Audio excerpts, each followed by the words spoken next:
और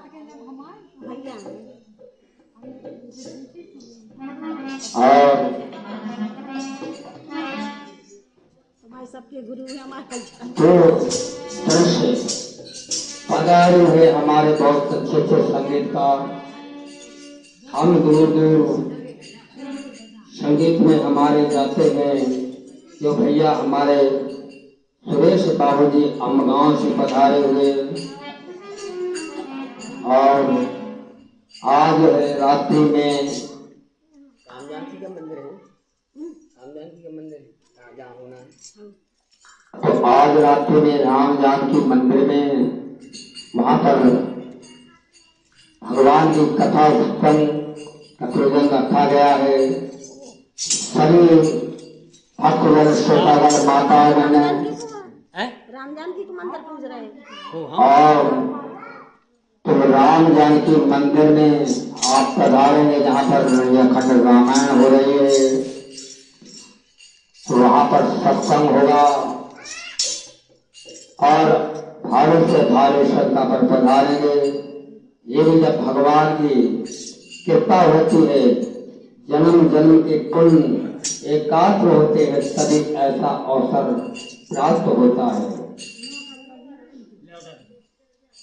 तो आज महाराज एक बार दशरथ जी को दिलानी होती है। कहाँ जा रहे हैं? ये कथा बारंबार में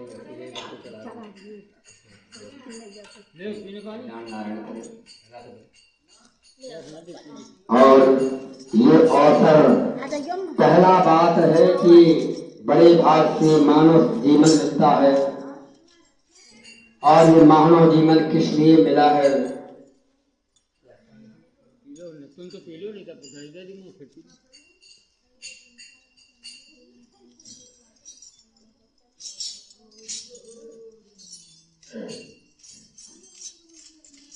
और एक बार भगवान आज राजा दशरथ जी को गिरानी हो गई कि मेरे पुत्र नहीं हुआ। एक ही बार आज है तो राम जन्म की कथा जो सुनेंगे श्रवण करेंगे, भगवान कहते हैं कि धन धन जीवन हो जाएगा, सारे रोग दूर हो जाएंगे और सारे पापों की निवृत्ति दूर हो जाएगी। क्योंकि सब कुछ मिल जाता है तो भगवान की कथा नहीं मिलती है। बोले सत और दारा लक्ष्मी पापी के घर हो, लक्ष्मी और सुत और पुत्र पृथ्वी को एक पापी के घर में भी होता है। सुत और दारा लक्ष्मी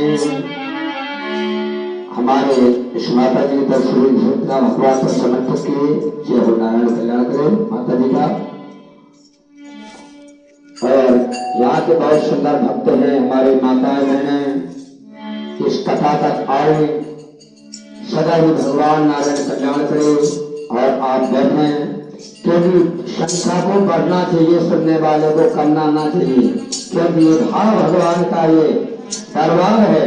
बोले दुनिया के लोग यहाँ से लगाए जाते हैं, भगवान के दरबार में आते हैं, भगवान से ही दुनिया में जाते हैं। भगवान तो इतने दयालु हैं, कृपालु हैं, जो भगवान के यहाँ आते हैं। बोले दुनिया के लोग सताए, दुनिया के लोग सताए, बोले सीने से लगाए जाते हैं। और इस मृत लोग में रोज बनाए जाते हैं, खाए जाते हैं।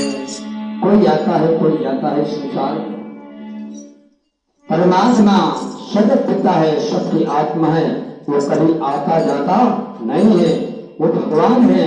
क्यों? जो सदा एक रस रहे आनंदा, तापो कहिए सच्चिदानंद। कितनी सुंदर कथा है राम जन्म की।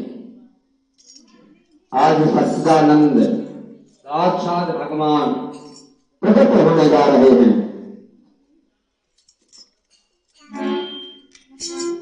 एक बार दशरथ जी को बुलानी हुई, पही मन मानी भाई गिराने बोले तो एक बार राजा दशरथ जी ने विचार किया, मेरे पास सब कुछ है पर चौथा पन आ गया, मेरे कोई संतान नहीं, मेरे कोई भी पुत्र नहीं हुआ। आज सुख दुख सुनाने के लिए गुरुदेव के शरण में गए कि गुरु के पास जाना चाहिए। गुरु कहे गए हो, कोई सुख दुख हो गुरु द्वार जाना चाहिए। जैसे गुरुद्वार जाने से सारी समस्याएं दूर हो जाती है। आज गुरुद्वार गए राजा दशरथ जी, गुरु वशिष्ठ जी के यहाँ।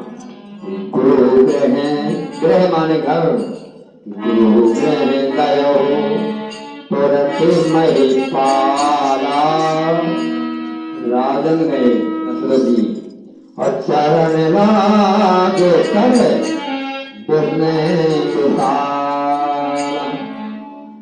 चरण में गिर गए और विनय किया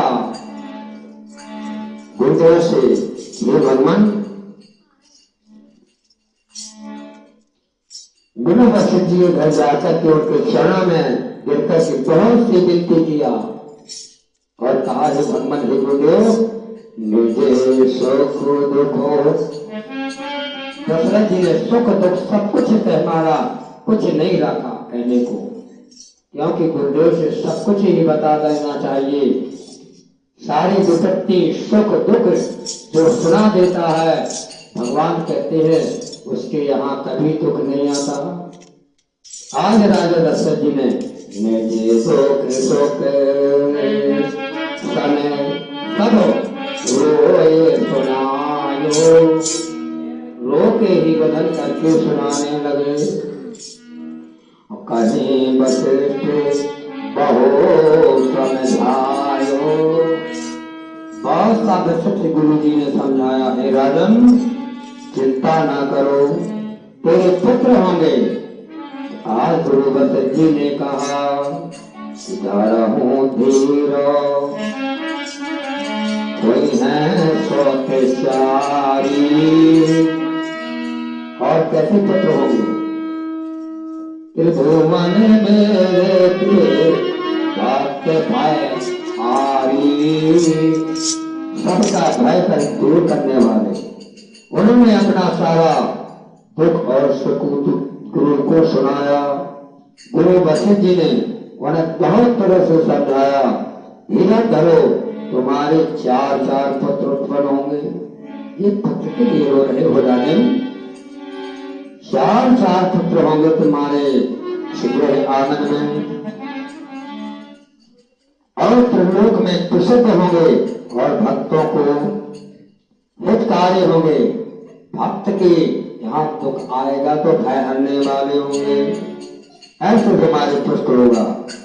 आज है तो गुरुदेव नहीं, वशिष्ठ जी ने कहा गए, सिंह ऋषि वशिष्ठ बुलवावा। सिंह ऋषि को बुलाया, पुत्र कामेशो यज्ञ करावा। पुत्र की कामना लेकर के यज्ञ किया, विशाल यज्ञ किया। भक्त ही सहित मुनि आरती दीने, भक्ति भाव से कहा, ओम भगवती स्वाहा। सभी कई स्वाहा दिया, ओम नमो तत्सत ओम स्वाहा। वहां से अग्नि देवता प्रकट हुई, प्रगटे आग्नो चरो करहे। आज भगवान प्रकट हुए, कौन? अग्नि देवता। वशिष्ठ जी ने सिंह ऋषि को बुलाया और पुत्र के श्री मित्रों सुनो, अगले हमारे